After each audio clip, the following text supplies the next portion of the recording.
Okay, people, welcome back to another Fwoosh review. Tonight I'm going to double team again the Ant-Man Legends Infinite series, Bulldozer and Tiger Shark. I'm going to do these two guys together because, one, they're both the big body villains of the wave. You know, they kind of go together.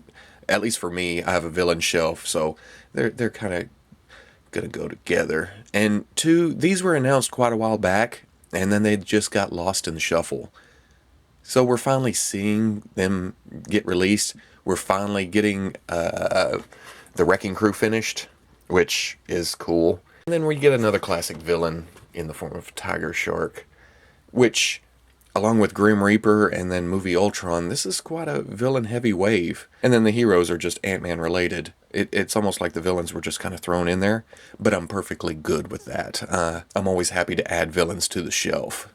So I'm going to get these guys open, and then I'm going to show them with some Wrecking Crew and that kind of thing. And, yeah. And out of the package. It's been a while since I pulled the Wrecking Crew down from the shelf, so I forgot just how big that body was. Essentially, Bulldozer here is using the same body as the rest of them, so he's going to be about the same size. We'll get to the comparison here in a bit. But, man, yeah, that's a big body. I guess I need to pull them down more often. And we have kind of an orange motif going on here. Dark color accents on the orange. Tiger Shark, I like his metallic purple, but I'm not liking the little kind of dirty spots. The orange looks a bit messy. But the head sculpt is cool. The fin is kind of awesome. It's not just a flat piece like I thought it would be. Yeah, let's take a look at Tiger Shark first.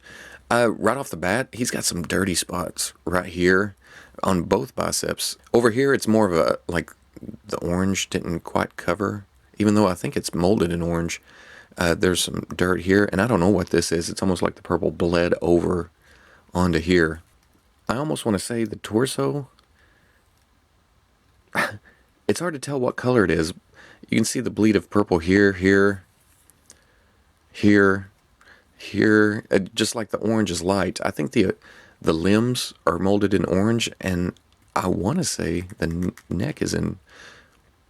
The neck piece is in purple, so I'm going to guess the torso is in purple. Same with the abs. It gives it that nice metallic look, and surprisingly, between the painted purple parts and the molded purple parts, there's not much difference in color. They match up pretty well. But you can tell down here, the feet are purple, and then it has the painted point to the boot. There's a slight difference only because it's really side by side with each other. But again, I don't know, there's just something to it. It makes me almost want to dirty up all the orange, kind of give them that kind of dirty look. Now his fin, there's almost like a shark skin to it. It has a texture closer to the head, and then it just kind of fades away into a smoother look at the end of the fin. But it adds a little something. Plus I like how, I want to say in the comics it's attached to his back, and then he moves around inside of it. So I like how they faked it here. He can look down, and it gaps out right there. But you have his head in a neutral position, and it looks like it goes here. But it does keep the head from looking up. So he's not going to get any swimming poses. There's absolutely no up. The head sculpt is really cool. He's got the shark teeth going on in the mouth. He's just an angry look. The ears, placed well. Just everything about the head, I do like. It's very Tiger Sharkish. Articulation, this is pretty much your standard big body buck now. We're used to Sabretooth, Hyperion. So the head, like I said, doesn't go up. Goes down, turns. A little side to side. Forward shift. Hinge and swivel at the shoulders, hinges out, swivels around. You have a bicep swivel. You have double elbows. Hinge and swivel at the wrist. Swivel. You have your ab crunch. Gets pretty good. Almost his abs completely disappear. Back. Swivel at the waist. Hinge and swivel hips. Out. Forward, have a thigh swivel, double knees, hinge at the ankle, do have a boot swivel, I almost skipped right over that. And then forward-facing peg for rocker ankle. And then for big old Bulldozer, I like the add-ons here. The body, it has its problems, yeah, but I kind of like it for him. He looks pretty powerful. And then the add-ons have a cool metallic texture to them. Like it's just beat up. It's just been through the grinder. He's rammed all kinds of concrete walls and sides of cars and everything else. And I love the dark color to it too. It does have a wash to make the texture stand out. The dings and the scratches. The helmet. I just like this figure overall. Even with the, shortcomings of the body. One thing that threw me here when I first saw him in the package, I guess I never noticed that they had blacked out his eyes. He's got silver eyes down in there, but then black around them. It threw me off, but at the same time, it just looks kind of sinister. I'm completely good with that. The torso harness, I don't know if you can get this off. You may be able to slide it around, but it's one solid piece. I say solid, it's rubbery, but I mean, there's no places to snap it open like you usually see with harnesses like this. Yeah, so I don't know why you'd want to take it off. If you wanted to use this body for a custom, you could easily get Pile Driver, Well, easily. I don't know how easy he is to get anymore.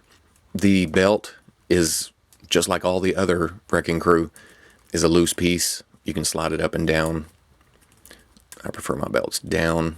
And then articulation-wise, he's got pretty good head movement, even with the big helmet.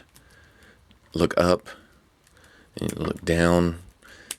Lots of shift here, so you can come forward, make it look like his helmet's sitting on his harness. Turns, good side to side.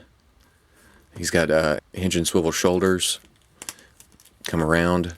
He's got a bicep swivel. Single elbow, but he can get 90 with it.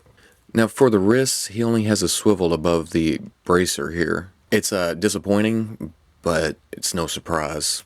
Just like the rest of the crew, he matches up there. He's got an ab crunch, and it wants to spring back. It goes back, but man, detail just disappears under there. He's got a waist swivel. It's under the belt, so it's pretty well hidden. Hinge and swivel at the hips. Good out. And they are pegged at 45, so you're going to get that twist whenever you try to come forward with it. Turn the thigh, and then he can sit normally, or step, or whatever you want him to do. But it rotates back down. Again, disappointing, but no surprise there. Thigh swivel. Double knees. He's got his regular boots, and then these metal pieces are loose over it. But they don't want to slide up and down. They just want to rotate a little bit, which is fine. They stay there. Hinge at the ankle. There's a little bit. Enough to stabilize them, I guess. And then toe articulation. That's another one that, you don't see very much anymore on Marvel Legends. I don't miss it. I mean, it's good for dynamic posing, stepping forward. But, man, I remember on all the old ones that toe point would get loose and, cause stability issues. Standing him up now, it almost seems like his left leg is shorter than the right. He kind of leans left. I'm not quite sure what that's about. Here he is with the rest of the Wrecking Crew. They all use the same body. They're all the same size. So I kind of, alter the pose a little bit to make them look a little bit different. But I have to say, out of the four, Wrecker's up there, but I think I like Bulldozer the best. I don't know if it's the colors, I don't know if it's the add-ons to make him much different than the rest. I know Wrecker has, the overlay on his torso. It makes it look cool, makes him look different. And so, Wrecker and Bulldozer are my favorites here. And, yeah, I'm one of the few that would have preferred the more modern street look. Don't get me wrong, I like the old spandex look, but I think for my shelf, I prefer the more modern look. It changes them up a little bit. It makes them more different from each other. Here's Tiger Shark with, the usual Bucky Cap body on, Black Panther. And if you have any figure that's on this body and any figure on this body, yeah, you know the drill here. Tiger Shark, well, I opened both of them, and they both come with arms of Ultron. So let's just leave it as, one arm came with him and one arm came with him. And this is going to finish off Ultron. I'll probably put the review of him up tomorrow. So at the end of the day, like the rest of this series, I like these two figures. If I had to pick my least favorite, it would probably be Tiger Shark, only because, he's mostly a repaint with a head sculpt. I know Giant Man's the same way. I don't know what it is. Maybe it's the dirtiness of Tiger Shark. It makes me not like him as much. Bulldozer's up there, surprisingly. He's not quite Grim Reaper status for me, or movie Ant-Man, but I'd probably pick him, solid third out of the whole series here. So, if you like the review, comment, like, subscribe, and I'll catch you on the Fwoosh. It has piping, all kinds of little details on it. This piece back here is like a rubber piece. I think this whole neck thing is actually a rubber piece. But yeah, lots and lots of details. Pretty good paint work.